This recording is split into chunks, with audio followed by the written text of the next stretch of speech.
Say this, I've been praying and praying to God, trying to figure out why are these people like vultures coming behind Shedeur. I've been praying, asking God, and God said, because it's breakthrough. Ha! We the fans see right through the shady Browns organization. It's right near. He said his breakthrough is near. He said, I put Shedeur where he needed to be at. Week after week, he is watching from the sidelines as other players get his actual snaps, such as Bailey. We know that Dylan Gabriel is Kevin Stefanski teacher's pet. He said, no weapon shall form against him shall prosper. He said, he is covered in the blood of Jesus.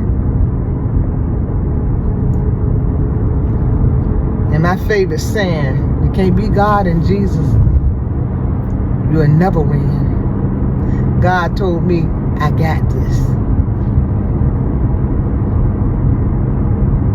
He said he's doing what I asked him to do.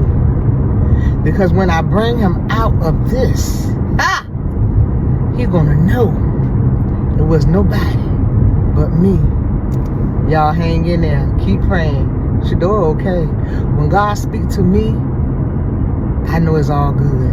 Y'all have a blessed day. To the head coach of the Miami Dolphins, he should be fired. His ass need to be out of there. That little shit that he was running 3 or 4 years ago, it done caught up to him. It ain't just working no more. And like I say, they need to move on from Tua. And if I'm Miami Dolphins, I'm making the move. I'm calling Cleveland right now and telling them to send me Shedeur down here to Miami right goddamn now. I need somebody with some kind of winning pedigree. I'm saying I'm going to bring in Shedeur Sanders. If I'm the Miami organization, Rick Ross, where you at? We ain't stop eating that.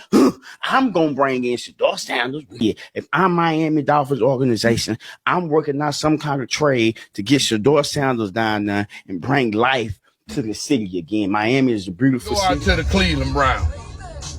I get it.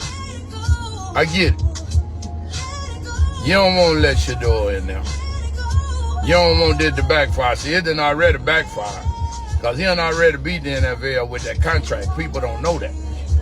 That's why the boy just sitting over there tossing balls in the air and tossing them to the water boy and congratulating the kicker. Because he done already won, whether y'all know it or not. If he don't even play another down of football, he done already won. Y'all better dig deeper into that contract. His daddy prime time, he ain't prime time for nothing. So let me tell y'all something. It's bigger than what y'all think. I know he want to play, but he don't mind sitting there now. Because your boy getting paid. That's all that matters. Getting that cheese. Pay attention to the shit the NFL did to Shedeur Sanders. That was their way of buck breaking him in public. That was their way of stripping his pride. That was their way of supposedly taking his confidence. And that's one of the reasons why I stopped watching football. They did this shit to Colin Kaepernick, and they continuously play in our faces. Knowing how good of a player Shedeur Sanders is, and they wait till the 5th round to draft him. 144th pick. But even though they draft him at the 144th pick in the 5th round, he's still happy. You can't take that happiness from him. Look at this shit. You see this reaction right here? I'm proud of you, champ. You can't stop it. Y'all can't stop it. We're going to continue to be us, man. That's just it. Talking about he too cocky. Cocky what? You can't be confident in yourself no more? And the NFL did all of this shit because of what? Because he confident? Because he know his worth? Because he got a father that's going to stick up? A lot of people who are huge Shedeur stands think that the Browns hate him, which doesn't make sense because we moved up in the draft to pick him. If you hated him, you wouldn't have done that. And they think like he's 3rd on the depth chart. He's buried. He's not running the scout team. They hate him. They don't ever want to give him a chance. They said on the TV broadcast that after every single practice, they do a special period after practice with Shedeur where he gets 8 to 10 reps in the offense just to make sure that Shedeur is staying active and getting reps in this offense.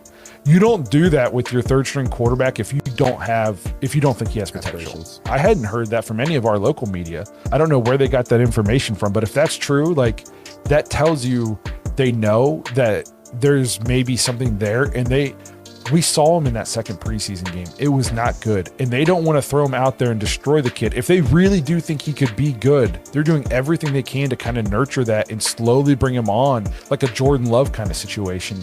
So then when he does get his chance, he's ready to go. So I think it's the opposite of what people say in terms of like they hate Shedeur. They don't know. I think they know that they have something there and it's just raw right now. And if they can slowly develop it and bring him along and not destroy his confidence and not getting killed, like they could really have something there. So I think it's the complete opposite of what some people think. Ain't no backup quarterback in Shedeur. He don't got that bone in his body. You would have went to Baltimore because that's the backup quarterback in you. I think he has a better chance to start a game in Cleveland more so than in Baltimore. That's not always the best thing. Because but that's the best thing for Shedeur. I don't think so. He don't so. have backup blood. He will not he play football. He would stream all his life and make millions. It's not about being a backup in the best situation. I want to start and be the star. Long as they losing games, they going to keep on trying different guys. Yep. Remember how I was in Tampa? We used to go through quarterbacks like goddamn bags of chips.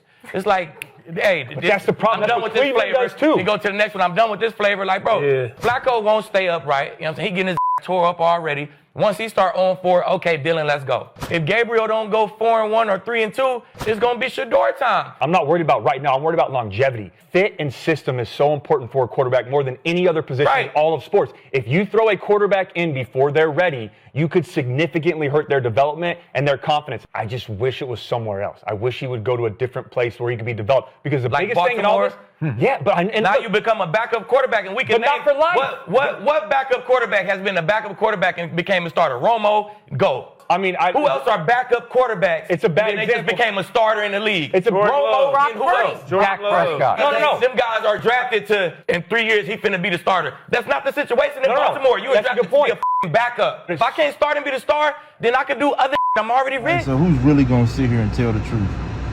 Cam Ward was used as the black poster child in the conspiracy against Shedeur Sanders. Let's be honest.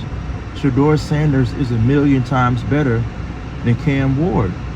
Cam Ward is literally taking 10 sacks in his first 2 NFL games.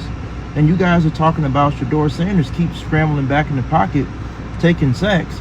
Well, I'm sure he would take a sack, but not 10. That's crazy. They're using Cam Ward as the black poster child in the conspiracy theory against Cam Ward. That's just my opinion. There are all these complaints about Shedeur this and Shedeur that, but nobody's complaining about how poorly Cam Ward is playing. He can't even throw for 200 yards. He's only completing short passes. When Shedeur finally gets a shot in the NFL, he's going to prove everybody wrong. He's going to prove everybody wrong. The bottom line is the NFL just doesn't want him in the league, because with all the attention and the fan base that he has, and they still haven't found a way to make this work, it says everything we need to know. Sanders had started and finished that game on Sunday at home against the Bengals, the Browns would have won that game. That's what I believe. That's how much I believe in Shedeur. Wow. And I know he's a rookie, and you would have been licking chops and let me have him. But do you think that Joe Flacco played bad? No, he played good. It's he played just good. Joe Flacco, or as I call him, Joe Fluco, because too many times in the regular season, he's more Fluco than Flacco. It's just the locker room. It's just, I could just tell in the preseason when Shedeur got thrown into the fire in the first preseason game, you could see Njoku and you could see Judy, and they're over on the sideline, and they're talking him up, and they're excited because Shedeur can play. And that moment would not have been too big for Shedeur. I'm not sure if y'all know, how long has Jimmy Haslam been with the Cleveland Browns? A long ass time.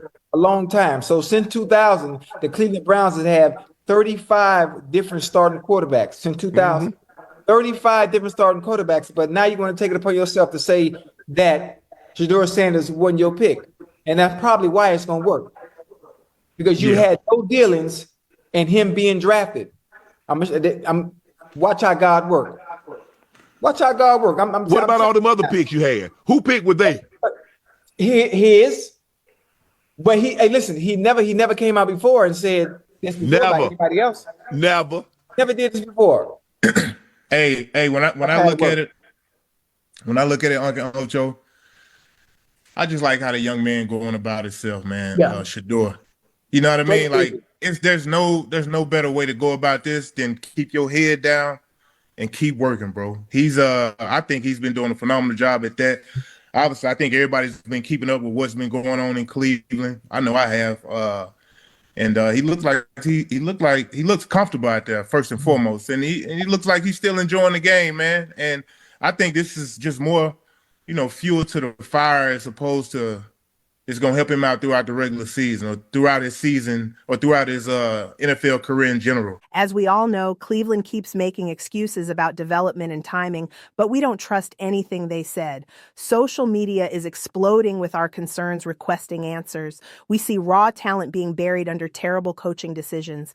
Every game Shedeur doesn't start feels like another waste of his prime years. His arm, the vision, and the football IQ that made him a top pick. And the Browns keep trotting out the same recycled quarterbacks who've already proven they can't win big games. It's like having a Ferrari in your garage, but choosing to drive a broken down Honda instead. We, the fans, are connecting the dots, and we see right through your lies.